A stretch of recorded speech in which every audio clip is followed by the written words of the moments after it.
Assalamualaikum dan selamat sejahtera saya ucapkan kepada semua penonton, iaitu ibu bapa, murid-murid, terutamanya tahap 2 tahun 4, 5 dan 6, aliran perdana.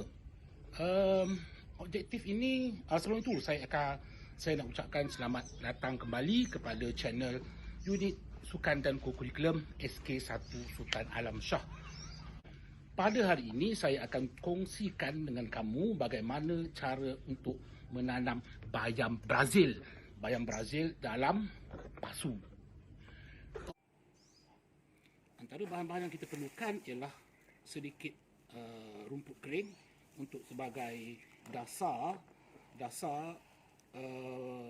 pasu supaya ia memudahkan pengairan, sedikit tanah. Tanah ini saya beli di nursery saja. Kalau kamu boleh dapatkan tanah di pekarangan rumah kamu ataupun di mana-mana saja, saya nasihatkan untuk kamu beli je lah, supaya tidak nanti orang terpijak dalam lubang, jatuh pula nanti. Okey, bahan yang ketiga ialah pasu. Pastikan berlubang di bawahnya supaya untuk memudahkan pengairan, supaya air yang kita siram tu nanti boleh keluar dengan mudah. Terusnya ialah yang ini namanya hand trowel ataupun mini penyodok. Mini penyodok, sarung tangan untuk protect our hands, okay, when we dealing with the soil and everything.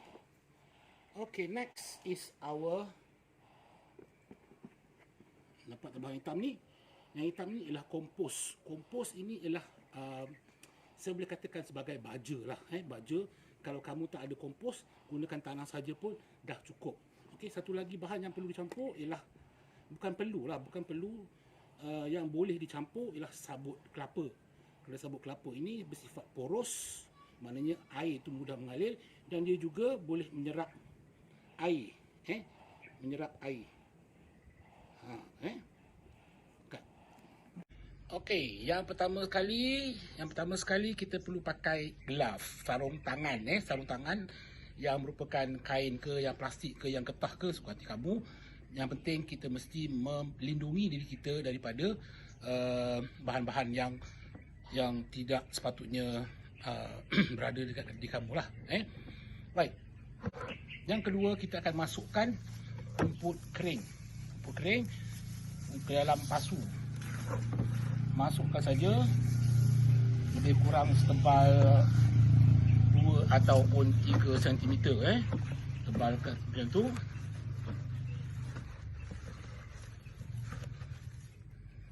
Okey, kita dah masukkan. Kemudian kita ambil tanah. Kita ambil tanah ni.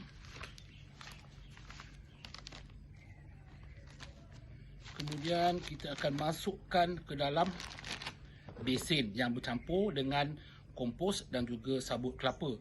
Seperti yang saya terangkan tadi, kompos ni kalau tak ada pun tak apa, kalau ada bagus. Okey, kamu boleh dapatkan di kedai nursery.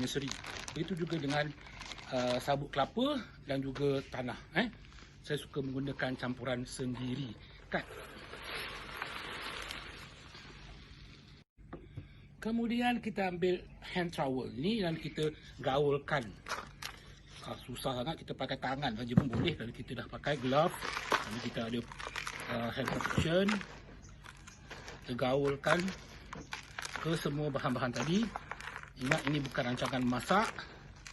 Jangan pula kamu hidangkan nanti kan tanah, kompos, sabut kelapa kepada mak ayah kamu.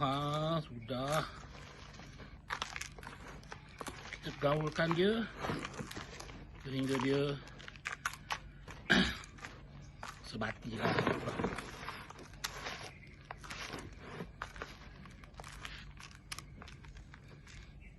Jadi beginilah rupanya.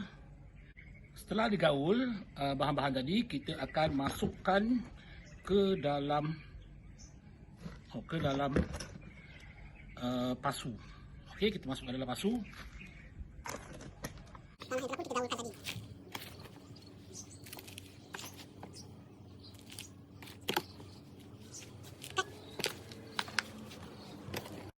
Okey, setelah selesai kita perlukan palsu bukan palsu lah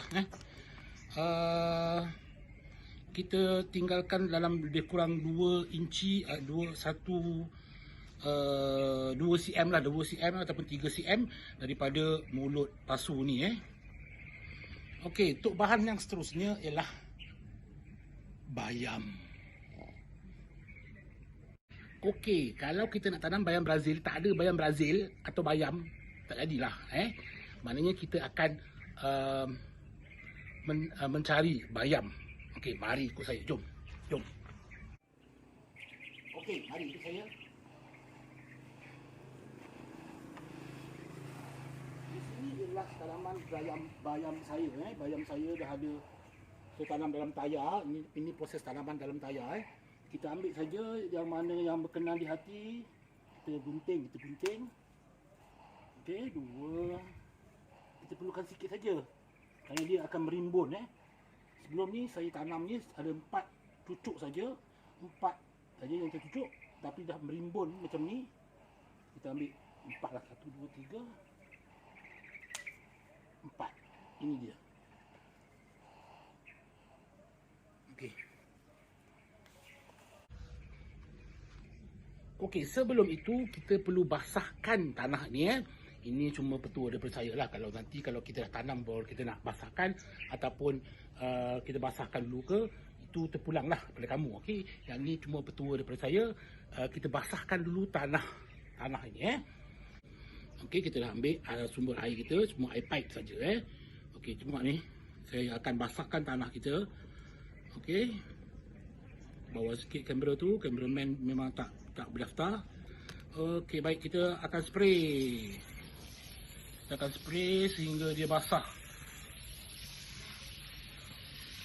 Cara nak tahu dia, kita tengok bawah ni kalau ada air yang mengalir, itu maknanya dia dah cukup basah lah. Okey, kita terus sampai dia ada air mengalir. Tak ada lagi. Okey, inilah dia. Kalau kita menggunakan sabut kelapa, dia akan ambil masa yang agak lama juga dia untuk mendap kerana dia menyerap air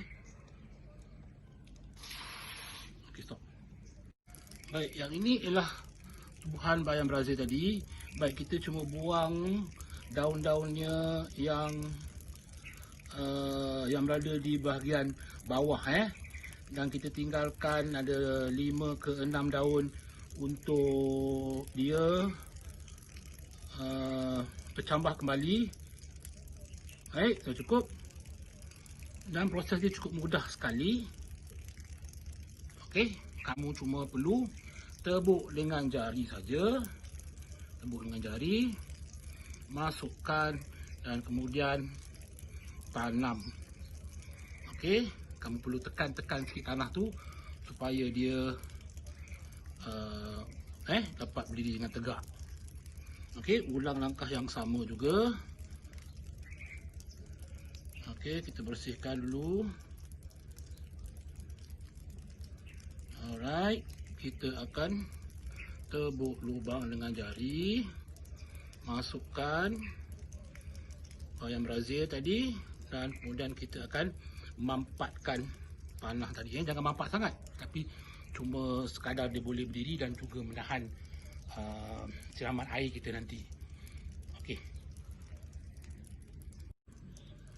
Beginilah hasilnya setelah kita menanam bayam Brazil, dan kita cuma ambil dalam masa seminggu ke hingga 2 minggu untuk melihat percemahan baru percemahan daun-daun bayam yang akan tumbuh. Baik, sekiranya kamu sukakan bayam ni supaya dia berkembang dengan lebih besar, jangan lupa beri baja macam kamu pun nak makan, kamu pun nak minum. Begitu juga dengan tumbuhan, dia perlukan makanan dan juga air airnya cukuplah sekadar air paip, dan makanannya yang merupakan baja. Okey, sebenarnya dalam penanaman sebagai penanaman waktu yang seeloknya ialah waktu pagi sebelah waktu pagi, kerana ia ada cahaya matahari yang cukup dan sebagainya. Tetapi oleh kerana masa itu tidak mengizinkan, okey, saya terpaksa membuat rakaman ini pada waktu petang. Waktu petang sekarang dah pukul 6 lebih dah pun. Tapi tak apa, tak ada masalah. Ini semua sekadar untuk menunjukkan sahaja. Okey, saya ucapkan selamat maju jaya dan majulah sukan dan kurikulum untuk SK1 Sultan Alam Shah. SAS.